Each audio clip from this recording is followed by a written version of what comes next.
Timnas rasa Real Madrid. Kata itulah kita sematkan untuk komposisi pemain Timnas Indonesia ini, yang mana dipenuhi dengan pemain-pemain bintang, yang mana ketika dipenuhi dengan pemain-pemain bintang maka pasti mereka memiliki rasa ego dan idealis masing-masing.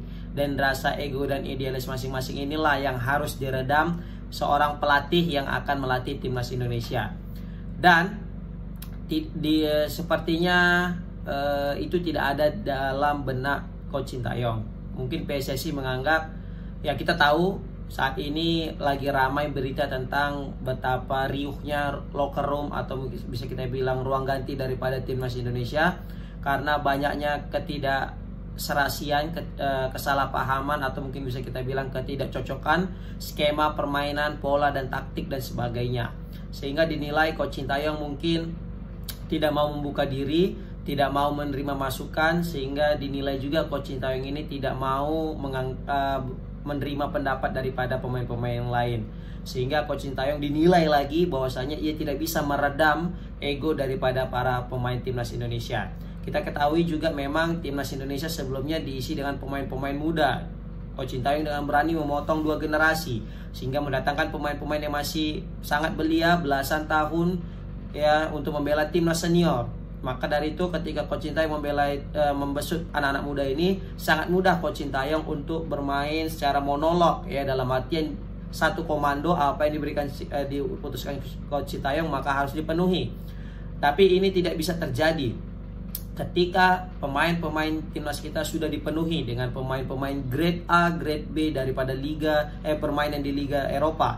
Contoh saja pemain yang teranyar Kevin Dix, pemain yang baru juga seperti Miss Hilgers, Eliano Renders, Tom Hai, Orat Mangun, Bang Jai dan sebagainya.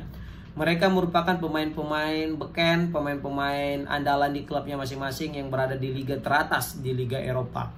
Pasti mereka juga punya pola punya rencana, punya pola pikir, punya rasa idealis tentang suatu skema permainan. Dan ini kelihatannya tidak cocok dengan pola yang diterapkan oleh Coach Sintayong yang menjurus kepada fisik, lari dan sebagainya. Yang mana kita ketahui kalau misalnya pemain-pemain diaspora kita ini lebih kepada taktik, ya kan, skema permainan 1-2-1-2. Dan karena ketidakserasian inilah memicu bara api, yang mana bara api ini makin lama semakin membakar dan dinilai tidak kondusif lagi, dan dinilai juga Coach Sintayong tidak bisa untuk memadamkan api-api yang beredar ini. Maka PSSI menarik suatu tindakan yang cukup beresiko, yaitu dengan mengesampingkan Coach Sintayong. Karena PSSI tidak mungkin mendepak pemain-pemain diaspora ini karena sulit untuk mendapatkannya, dan kita juga sangat kekurangan pemain-pemain diaspora. Kalau pemain diaspora kita itu sampai 100, mungkin bisa pemain-pemain yang tidak patuh atau mungkin yang nggak bisa dibilangin, mungkin bisa disuruh cabut, mungkin bisa kita tidak pilih. Tetapi ini pemain diaspora kita itu sangat terbatas, dan aku memahami Pak Erick Thohir dan jajarannya juga menganggap ini hal yang paling tepat, yaitu dengan menyingkirkan Coach Sintayong dan lebih memilih tipe pelatih yang bisa memiliki visi bermain yang sama dengan pemain-pemain diaspora kita. Ditambah lagi juga sesama orang Belanda, dan dinilai Patrick Kluivert itu mampu untuk mengeluarkan semua potensi yang ada dalam diri pemain-pemain diaspora kita, guys. Oke, jadi kita kembali lagi kenapa Coach Sintayong itu juga dianggap tidak bisa meredam daripada locker room Timnas Indonesia. Ya pasti jauh lah. Dalam jauh di sini ya pemain-pemain kita ini pasti menganggap dia itu udah lebih baik, ya kan, dalam artian dia sudah berkompetisi di Eropa, dia sudah bermain juga di European League, dia udah main di kasta teratas Liga Belanda, ya di Liga Italia maupun di Liga Inggris atau di mana pokoknya di liga-liga Eropa. Dia nganggap mungkin ini masih kuno, dia menganggap juga musik nggak kayak gini loh, nggak kayak gitu loh kan. Walaupun aku sebenarnya yakin Pak Erick Thohir kalau disuruh milih sama pemain yang kita bilangnya pemain yang congkak dengan pelatih, pasti akan milih tetap pelatih.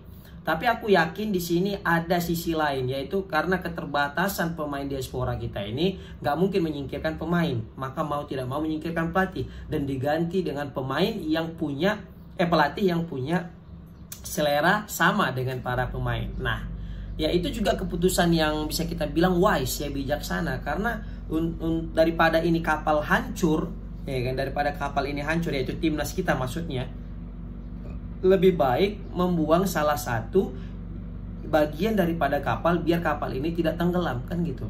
Dan ini yang aku nilai daripada Sintayong ketika dia disingkirkan.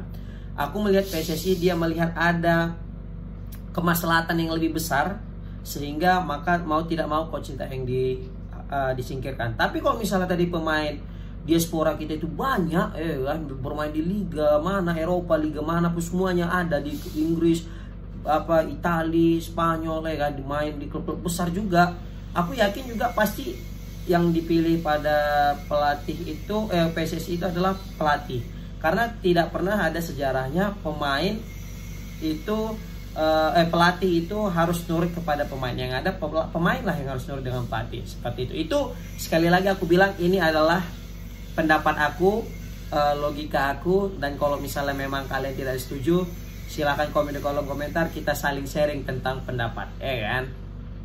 Baru juga dinilai lah, masuklah Patrick Kluivert, karena dianggap Patrick Kluivert ini mirip dengan Zidane. Ini pengakuan langsung daripada Pak Erick Thohir di wawancara Metro TV. Dikatakan juga kita butuh sosok yang bisa meredam atau kita bilang menenangkan ruang ganti, karena ruang ganti adalah kunci. Karena kalau jika ruang ganti aja kita tidak baik, maka ketika bermain di lapangan pasti tidak baik.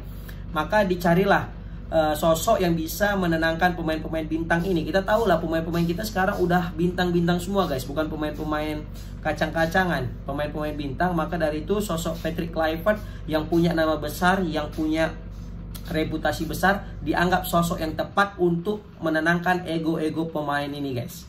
Ya kita udah berubah banget ya, dari mungkin levelnya kita kayak Leganes atau mungkin klub-klub apalagi itu ya, yang Real Mallorca, kan, Real Sociedad gitu kan. Sekarang berubah, atau Real Vallecano. Kita udah berubah dari itu menjadi klub Real Madrid nih. Jadi pemain kita udah rasa bintang semua, jadi butuh pelatih yang bisa meredam, dan itu ada di sosok Zidane, yaitu Patrick Kluivert. Zidane juga dinilai tidak punya track record CV atau pengalaman yang mentereng di kepelatihan. Bahkan bisa kita lihat juga Zidane tidak banyak menukangi tim-tim ya, baik itu negara maupun itu di level klub. Tapi dia bisa memenangkan di locker room itu, locker room Real Madrid. Maka bisa kita lihat Real Madrid semakin mengerikan ketika diasuh oleh Zinedine Zidane dengan 3 Champions League beruntunnya. Sorry ya, ada yang nukang-nukang, jadi ada kok dengar apa motong-motong besi atau apa, minta maaf ya. Nah, jadi Pak Erick Thohir bilang itulah alasan kenapa kita pilih Patrick Kluivert dengan nama besarnya. Jadi jangan khawatir juga, meskipun CV-nya juga tidak mentereng, baru juga banyak kasus skandal dan sebagainya. Kata Pak Erick Thohir, ya udah, kita juga jangan terlalu mendiskriminasi masa lalu orang. Ya kita juga punya kekurangan, ya udah kita fokus aja ke depan, fokus masa depan. Ditambah lagi jangan kita bicara juga orang-orang, takutnya jadi karma, kata Pak Erick Thohir gitu ya kan. Jadi yang jelas kita support aja, karena mereka juga akan mempertaruhkan reputasi mereka di tanggung jawab ini. Dan aku juga lihat yang jadi yang menjadi asisten pelatih daripada si Patrick Kluivert juga jago-jago gitu kan. Satu bisa bahasa Indonesia, satu lagi yang sering bawa timnya itu ke promosi ke liga, satunya Belanda. Berarti di sini kan sebenarnya mungkin Patrick Kluivert bukan lagi fokus kepada formasi, tapi lebih kepada menenangkan pemain-pemain ini biar tidak muncul rasa-rasa sok mantapnya gitulah katanya. Jadi yang menunjukkan formasi mungkin ada satu orang asistennya itu yang sering bawa ke Liga 1 atau kita bilang profesor, baru satu lagi yang bisa untuk mengkomunikasikan antara pemain lokal dengan pelatihnya yang bisa bahasa Indonesia. Kalau pemain diaspora udah bisa lah dengan bahasa Belanda atau bahasa Inggris, seperti itu. Jadi aku bisa bilang cerdas juga Pak Erick Thohir memilih sosok yang punya nama besar dari Belanda biar bisa meredam emosi, egonya para pemain-pemain diaspora ini. Ya itu sih menurut aku, makanya aku bisa bilang timnas rasa Real Madrid. Komen di kolom komentar gimana pendapat kalian. Assalamualaikum warahmatullahi wabarakatuh.